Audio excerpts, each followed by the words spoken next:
Hello, my name is Dana Daylight. I'm of the Osage Nation and Quapaw, Shawnee, and Delaware tribes of Oklahoma.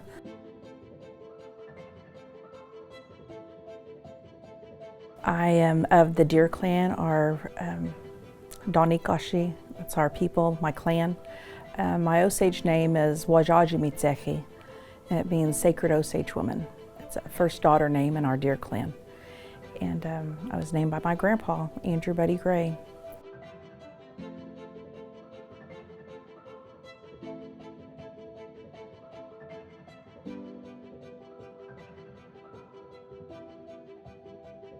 So all the Indian food you see in there, the Osage food that's prepared and in shots, I made that too. So I did the food for the film. It was really cool because I got to work with Matt Cavallero, and he's the prop master. And so him and his team, they're just amazing. They would find every little intricate thing. They'd bring these pictures up, and these old photographs of different settings of different things. They go, what do you think about this? What do you think about that? It's like, oh yes, definitely that. And I tried to explain the way we would do our barbecue for different stuff. And because we think barbecue, we're thinking of like Kansas City barbecue or like, Bad Brad's barbecue here in town. But our Osage barbecue wasn't like that. It's kind of like slow cooked dried meat. There's no seasoning on it. But it looks cool being cooked. And anyway, so I had told him about that, how we used to have these things, and I go, and they would have, they'd have these big, they look like a tiered type metal thing that you see them in those pictures. Well, he went and found a picture of it. He goes, is this what you're talking about? Yes. He goes, I don't ever think I ever watched a film before where I was looking at, oh, hey, look at that. Look how that's set. I never did. Now I can't help but do it.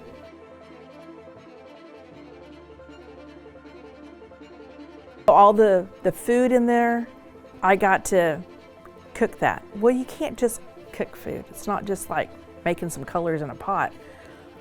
I did it the same way. So like our ribbon work, thoughts and prayers go into it. Well, our food, thoughts and prayers go into it. And I was like, okay, he wants me to make this. All right, go to the set. All right, we're just gonna stick some little bit in these pots for a good scan overview, but we're gonna get these dishes and I just want you to mess them up. I'm like, what? Nobody's gonna eat this food? And he goes, no. I was like, oh my gosh, do you know how many prayers went into this food? You're just throwing it away. He goes, what? This is just a movie, Dana. I was like, but my cooking is just not movie.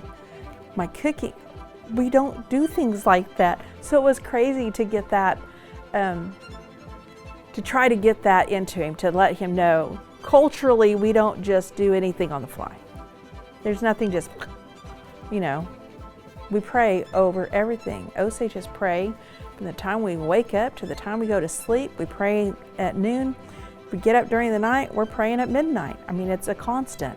You're always in prayer because you're always thinking of others. You never think of yourself.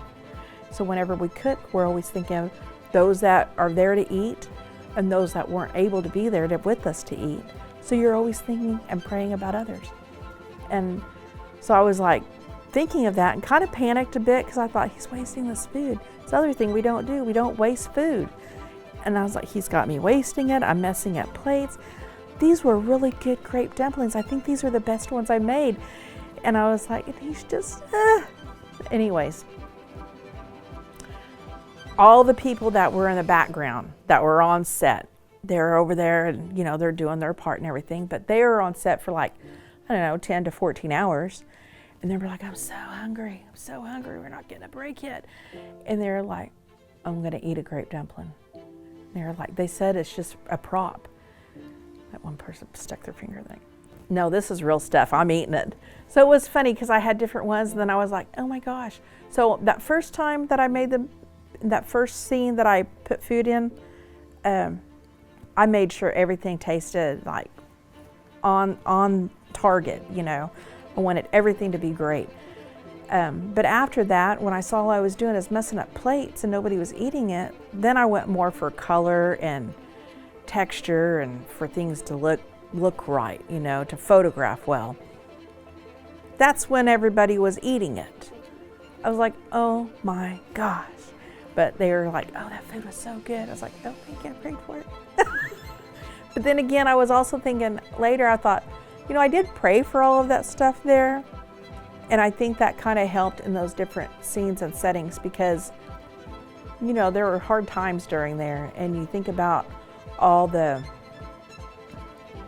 people they were telling the stories of that we lost and how a lot of them that were taken so soon, they still had a story to be told. So I think that this will also kind of help in telling those stories. It'll also, I'm hoping it brings healing for those and those families and for our earth. We got to think about it. A lot of tragedy and trauma has occurred here, and we've always been trying to heal and move forward, but it's hard to do when it's such a strong past. And we've, you know, I'm hoping that that's what will happen is will bring healing.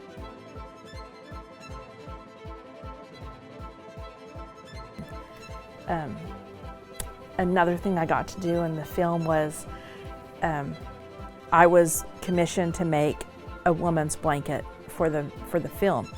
And so it was pretty cool on set that day. It was during a big wedding scene. And I was with the props, that guy. He said, hey, we've got a chair for you. I was like, what? Usually I'm over in a little tent and just being quiet and out of the way. But this time he took me over, and there's the tent where it has the big camera guys and they're rolling everything and sound mixers and all this other stuff. And there's a little screen, and they had a chair waiting on me. And I got to sit there and watch that screen as that scene's happening.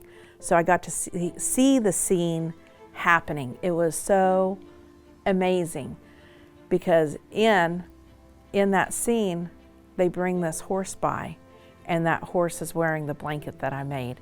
So my blanket was in a huge scene, and I'm just like, oh, that's my blanket. And silently in my head is what I said, but I really wanted to scream and be ecstatic. And I was just like, ah. And so when I knew it was okay to speak, because they always do, quiet on the set, that main camera guy goes, so what'd you like about it? I go, my blanket just went by. He goes, oh, okay, yeah, that's beautiful. The lighting was just right on it. And, you know, they were all so,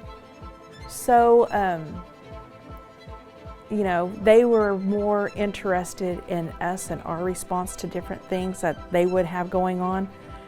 And so it just, I don't know, the way they really talked to us to get our feel and our stance on it was just really amazing.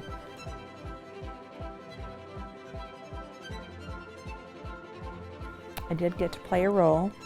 So they called me that day, and I was at home, and this is during the pandemic, they called us, okay, Miss Daylight? I said, yes.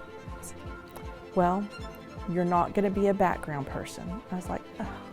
I was excited to be background. That's what I was there for. But we do have a role for you. I said, oh, okay. Whatever it is, if I'm taking out trash, that'll be fine. And they just laughed. They said, no, you're gonna have a supporting role. I was like, oh, what does that mean? I said, well, we're gonna cast you as Anna Sanford. I was like, okay. In my mind, I'm racing. Anna Sanford, Anna Sanford. Where did I read it? Was it in that book? When did they talk about her?